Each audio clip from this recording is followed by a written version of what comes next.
ಇನ್ನು ಬೆಳಗಾವಿಯಲ್ಲಿ ಹೃದಯಾಘಾತಕ್ಕೆ ಯುವ ವಕೀಲ ಸಾವನ್ನಪ್ಪಿದ್ದಾರೆ. ಹೃದಯಾಘಾತಕ್ಕೆ ವಕೀಲ ಸುಭಾಷ್ ದೇಸಾಯಿ ಸಾವನ್ನಪ್ಪಿರೋದು.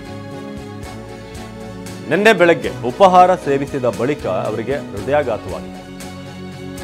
ಸುಭಾಷ್ ದೇಸಾಯಿ 36 ವಯಸ್ಸು.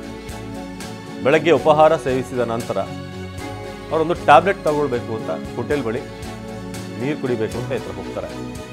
ಟ್ಯಾಬ್ಲೆಟ್ ಸೇವಿಸ್ತಿದ್ದಾಗಲೇ ಸುಭಾಷ್ಗೆ ಹೃದಯಾಘಾತವಾಗಿದೆ. ಹೃದಯಾಘಾತದ ದೃಶ್ಯ ಹೋಟೆಲ್ನ ಸಿಸಿಟಿವಿಯಲ್ಲಿ ಸೆರೆಯಾಗಿದೆ. ಆಸ್ಪತ್ರೆಗೆ ಸಾಗಿಸುವ ಮಾರ್ಗ ಮಧ್ಯೆ ಸುಭಾಷ್ ಕೊನೆ ಉಸಿರೆಳೆದಿದ್ದಾರೆ. ನೀವು ನೋಡ್ತಾ ಇದ್ದೀರಾ, ಉಪಹಾರ ಆಗಿರುತ್ತೆ.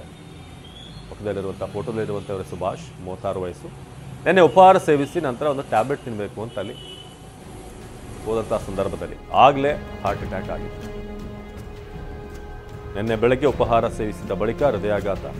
ಕೇವಲ 36 ವರ್ಷದ ವಕೀಲ ಸುಭಾಷ್, ಕಾಕತಿ ಗ್ರಾಮದವರು. ಫುಟೇಜ್ ಅನ್ನು ನೀವು ಗಮನಿಸಬಹುದು. ಸ್ವಲ್ಪ ಸುಸ್ತಾದಂತೆ ಕಂಡು ಬರ್ತಾರೆ ಅವರು ಈ ಉಪಹಾರ ಆದ ನಂತರದ ಸಂದರ್ಭದಲ್ಲಿ.